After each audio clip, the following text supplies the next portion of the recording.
Hello and welcome to Furiosa movie update number 6.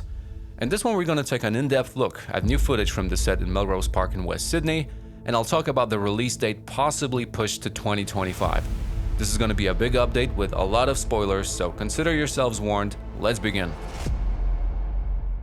On August 16th, Channel 7 and 9 decided to send their paparazzi to Melrose Park in West Sydney to capture some footage from the set of Furiosa.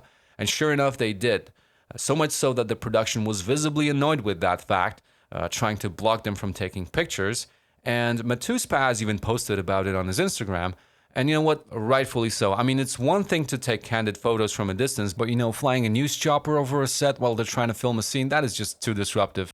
And one journalist even tried to apologize to George Miller. Please forgive us, George Miller. But the damage has been done, a ton of footage was made public, and it just cannot be ignored. So let's take a look at it and see what we got. First of all, this is a new filming location that we haven't seen before.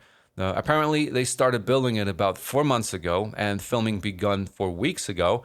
And the set features a new gate that, by the looks of it, is most definitely the entrance to Gastown. It is guarded by 2 flamethrowers, kind of like the entrance to the oil compound in Mad Max 2, and the gate itself has Immortan's logo painted on the front. There are 2 cages hanging from the sides of the gate. We can see them a bit better in pictures that were actually provided by the viewers of this channel. A user named PT and another source that would like to remain anonymous. Needless to say, a big thank you to both of them, and if any of you watching would like to send some pictures from the production, feel free to do so. I just might include them in the next update videos. But going back to those cages, they seem to be the exact same cages that were used for blood bags in Fury Road. Aside from those cages, there's some poor guy that's hung upside down above the gate, and it seems to be burnt to a crisp, so that's probably a warning sign for anyone trying to get in. And a number of guards are on both sides of the gate, and they definitely look like Gastown boys, but among them there is a character played by Lucky Hulme. And I'm not going to spoil why he's there, but there's a very good reason why Dementus' gang shows up in Gastown. Which leads me to another scene that was filmed from a news chopper over Melrose Park. It shows the rig in its full glory, parked inside Gastown, surrounded by its occupants. And the rig itself holds 2 tankers, and it's protected by 20 warboys compared to 17 guarding the war rig in Fury Road, that including the convoy vehicle, which is a 1977-1978 Mercury Cougar XR7, with a 50 cal in the back. And there are also 2 Gastown vehicles behind the rig. One is a lifted 1962 Oldsmobile Cutlass F85, the same one that Jenny Bevan accidentally took a picture of way back in February this year. And I believe you can also see it in this picture, being stored in this weird position for whatever reason. And the other car to the left is a 1959 Ford Ranchero, specifically this exact one that was bought for the film. And I think it's pretty obvious now that this rig belongs to the Citadel, just by the sheer number of warboys protecting it, but the entire scene is much more interesting. I'm pretty certain that it shows the fabled supply run that was mentioned in Fury Road. The rig arrives in Gastown and immediately connects the tanker to hoses, and it looks like it's got some produce strapped to the side. But what's most interesting is the dynamic between the warboys and the people of Gastown. They're very hostile towards each other, and the warboys are trying to fend them off. And then all of a sudden, Dementus shows up to the scene in the Mack monster truck, which turns out to be his vehicle of choice, a rolling throne of sorts. The monster truck itself is decked out with a bunch of loudspeakers, and we can see Dementus reaching for the microphone. He seems to be the talking type, kind of like Lord Humongous, but also he potentially is a massive creep. As it was pointed out, he wears a teddy bear around his neck, which combined with the fact that he also kidnaps children puts a pretty disturbing spin on the character.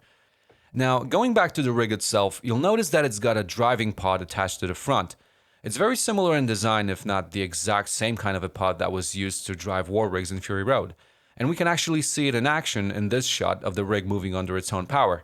There's a lot to unpack here. In the footage, the truck is leaving Gastown accompanied by the convoy vehicle, and the warboys are holding onto their trademark thundersticks, but one of them is mounting a harpoon gun. I believe this is the same harpoon gun that was used by Rictus on his Bigfoot, but what's also interesting is that it seems to be operated by a war pup, which is a first.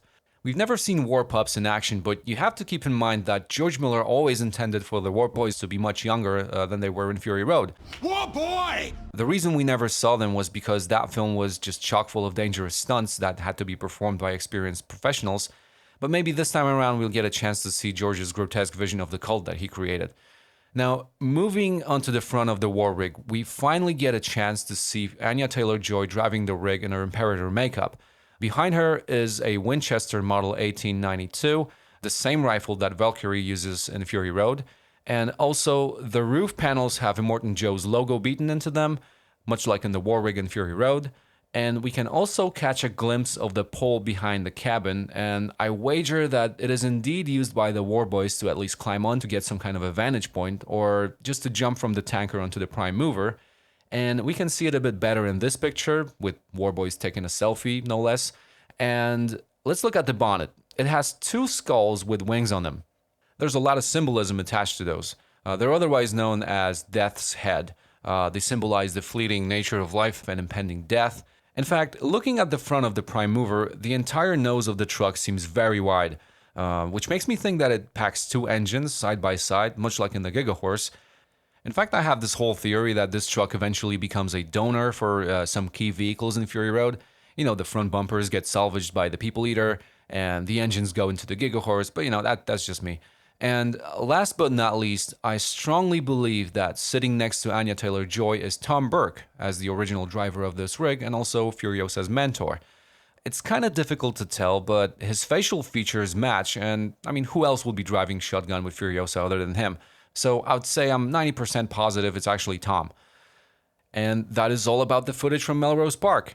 There wasn't a whole lot of other news coming from the set except for an occasional post from the Grips showing off their insane equipment, you know, like the one you're seeing now. However, just today I received some potentially concerning news regarding the release date of the film. Word around the campfire is that the release of Furiosa will be pushed to 2025.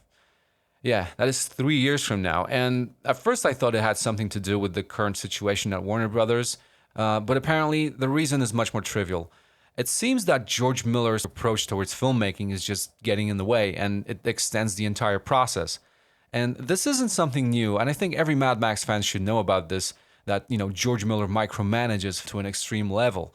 And I'm talking meddling with details like, you know, people's hand positions in frame, making actors do different takes and then compositing them together into a single scene, trying out different frame rates until he finds just the right one, or taking out individual frames out of a film, you know, not to mention setting up scenes for an entire day only to film a couple of seconds. You know, this meticulous approach gives us an extremely polished film, but it's also very time-consuming, and I think this is what we're dealing with now with the production of Furiosa, and as a result, the film is going to get delayed. It's just that we haven't heard an official announcement about it yet, but I think it's just a matter of time. Of course, I'm hoping I'm wrong about this and the entire film just comes out as soon as possible, but I guess only time will tell. In any case, that is all I have for you today, and thanks for watching. So if you like what you saw, subscribe, comment, and all that, and I'll see you in the next one. Until then, stay shiny and chrome.